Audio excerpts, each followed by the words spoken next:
चलिए, जम्मू कश्मीर के ताल्लुक से बात हो रही है तो आगे बढ़ते हैं। एक और अहम मामले पर जरा गुफ्तगू करते हैं और ये है खिता चिनाब का ये वो वाक़या है जिसने बहुत सारे लोगों को अपना घर बार छोड़ने पर मजबूर किया। जिला डोडा के ठाठरी के मकाम को शायद आप ना भूले हों। गुलिस्तान न्यूज पर सबसे पहले हमने पूरी कहानी बताई थी, कहां कैसे जमीन खिसकी और लोगों को घर बार छोड़ने पड़े। यहां पर कई खानदान जो है उनको इस जगह से निकलना पड़ा। इसके लिए अब इंतजामिया ने संजीदा नोटिस लिया है। कल सर्वे के मुताबिक जीएसआई की टीम ने जो कुछ कहा था वो आपके सामने हमने रखा था कि ये जमीन जो है वो आबादी के रहने के लायक अब नहीं है। पुरानी तस्वीरें, लेकिन परेशानियां अब भी बरकरार हैं।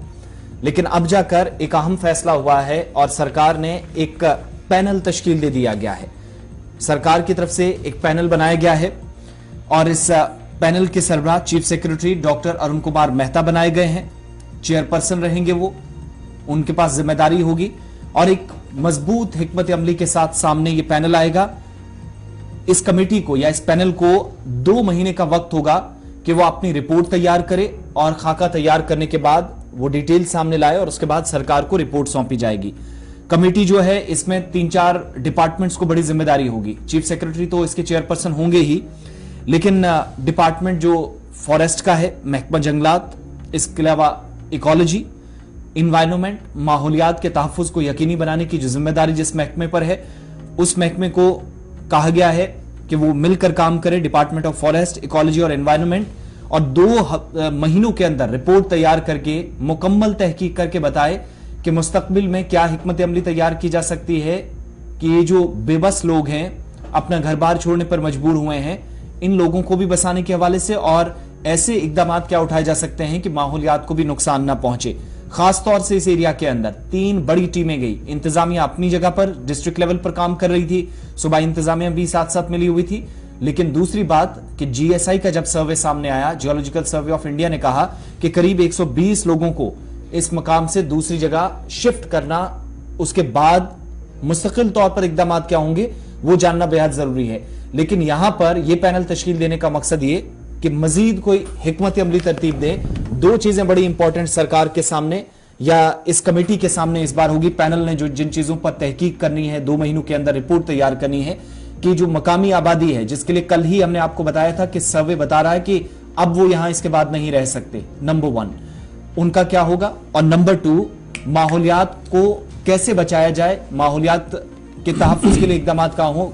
क्योंकि जानकारी के मुताबिक और सर्वे के मुताबिक सिर्फ ये एरिया धंसने का ये जो सिलसिला था यही नहीं, ये बहुत दूर तक जा सकता है इस पहाड़ी एरिया के अंदर, और पास में चूंकि दरिया भी है तो वो परेशानियां भी बढ़ सकती हैं। अच्छा जी, ये सारी रिपोर्ट जो है वो 15 मई 2023 तक सौंपनी है। किसको? नेशनल ग्रीन ट्रिब्यूनल को, यानी चीफ सेक्रेटरी साहब को जो काम सौंपा गया है एनजीटी को उन्होंने देना होगा, क्योंकि एनजीटी इस पर पूरी नजर रखे हुए था और एनजीटी का ही मानना था कि माहौलियाती तहफ्फुज को यकीनी बनाने के लिए जो इकदाम किए जाने थे वो हुए नहीं है, जिसकी वजह से सूरत हाल वहां पर ये हुए। सीधे चलेंगे, वसीम हमारे साथ है। वसीम, क्या कुछ मजीद अपडेट है इस पूरे मामले पर? और ये जो कमेटी, हाई पावर कमेटी बनाई गई है, चीफ सेक्रेटरी साहब जिसके चेयरमैन है, 2 महीने के अंदर अंदर इन्हें ये पूरा काम करना होगा। कल हमने कहा था कि geology survey of India GSI की रिपोर्ट भी आई थी। जमीनी सूरत हाल है क्या? रिपोर्ट्स आती रहती है, कमेटियां बनती रहेंगी, लेकिन जमीनी सूरत हाल आज के दिन में क्या है? बिल्कुल, देखिए, अगर हालात वहाँ के देखेंगे आप तो वही हालात हैं जिस तरह से हमने कुछ दिन पहले वहां पे विजिट किया था, कि तस्वीरें वहां पे वही है। उन लोगों का एक ही सवाल है सरकार से कि हम लोग अब जाएगा, क्योंकि मैंने पहले आपको बताया था कि हैंड टू माउथ वो लोग हैं, बहुत गरीब तबके के लोग हैं जो दिहाड़ी लगाते हैं, उसके बाद जो है शाम का जो है घर का सर्कल चलाते हैं।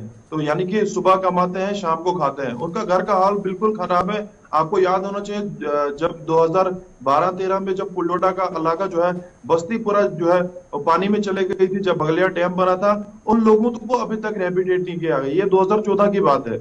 मगर इन लोगों का ये भी मानना है कि 2 दिन हमें सरकारी स्कूल में रखा गया, उसके बाद हम लोग अपने रिश्तेदारों के लोग पास चले गए। कुछ लोग जो है अलग अलग बिल्डिंग में रहे, यानी कि रेंट पे वो लोग रहे। तो इनका ये कहना है कि हमें कहाँ, क्योंकि इलाका बसने के लायक नहीं है। जिस तरह से आपने पहले बताया कि एनजीटी की टीम वहां पे गई थी, उनने देखा था और उनने ये भी बताया था कि सरकार को कि यहाँ पे कोई बड़ी टीम भेजा जाए। और अब जो है सरकार ने टीम को तश्कील दी है वहां पे जाने की, और ये भी बताया गया है कि बहुत सारे लोग इनके साथ जुड़ेंगे, एक्सपर्ट जितने होंगे वो इनके साथ जुड़ने की जो है कोशिश करेंगे, और ये भी बताएंगे कि किस कारण यहाँ पे हादसा पेश है। लगभग 21 स्ट्रक्चर जो है वो जो टोटली डैमेज हो चुके हैं, जिसमें एक मदरसा है, एक मस्जिद है, कहीं ना कहीं वहां के लोग जो है काफी ज्यादा अभी भी परेशान है, क्योंकि जिस तरह से हम देख रहे हैं कि मौसम ने भी करवट बदली है, हर दूसरे दिन तीसरे दिन यहाँ पे बारिश होती है, तो वो जो स्ट्रक्चर है वो आस्ता आस्ता फिर से खिसकने की कोशिश कर रहे हैं।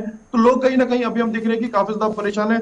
अब ये देखना होगा कि जब सर्वे वहां पे हो जाती है तो इन लोगों के लिए किस तरह की राहत की अच्छा, बात एक तो क्या ये है, इन इसलिए तो लोगों वाला सरकार मामला है, देश का लेकिन उसके रास्ता साथ साथ ढूंढती ये भी है। बड़ा इंपॉर्टेंट है वसीम, वो ये है कि एनवायरनमेंट को लेकर माहौलियात का, जिस तरीके से आपने कहा कि जनाब बिन मौसम बरसातें वहां शुरू हो गई हैं जिसकी वजह से काफी परेशानियां, ये जो एनवायरनमेंट एसेस करने की बात हो रही है, हाइड्रोजोलॉजिकल स्टडी करने की बात हो रही है, और दीगर चीजों की बात हो रही है, क्या मैं ये मानूं ये सिर्फ एक मामला नहीं है कि एक जगह जमीन खिसकी है। दरअसल अब ये पूरा यूनिट लिया गया, डोडा पूरा at the end of the day हाथ में लिया गया, जहां पर ये पूरा सर्वे किया जाएगा। सरकार देखेगी कि आखिर ये जमीन क्यों धंस रही है, एक तरफ से, दूसरी तरफ से माहौलियात को बचाव के लिए क्या कुछ किया गया है, क्योंकि एनजीटी इस पर पूरी सख्ती के साथ देख रही है इस पूरे मामले पर। जी बिल्कुल, देखिए बहुत सारे लोग इस तरह की अटकलें लगा रहे हैं, कुछ बोल रहे हैं पहाड़ का कटाव हो रहा है, कुछ लोग ये भी बता रहे हैं कि टनल्स का काम लगा हुआ है। उसके बाद हमने देखा कि बहुत सारी टीम्स वहां पे लाई गई और यहाँ की एडमिनिस्ट्रेशन पे हमने देखा काफी ज्यादा एक्टिव देखने को मिली।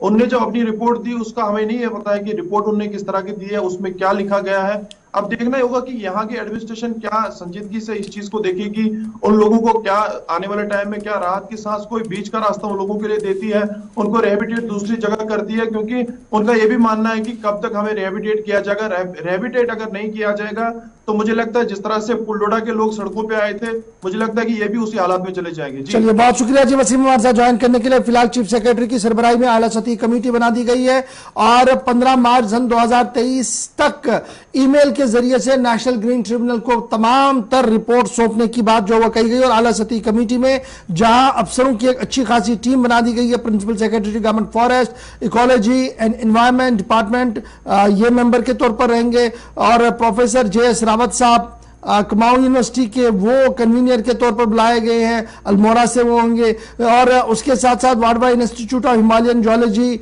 Dehradun, Govind Ballabh Pant national institute of Himalaya and environment, national institute of hydrology Roorkee, space application centre Ahmedabad, national institute of rock mechanism Bangalore, और सेंट्रल पोल्यूशन कंट्रोल बोर्ड के मेंबरों को इसमें तैनात कर दिया गया है इस आला सतही कमेटी में, ताकि एक डिटेल रिपोर्ट सामने आए। बढ़ते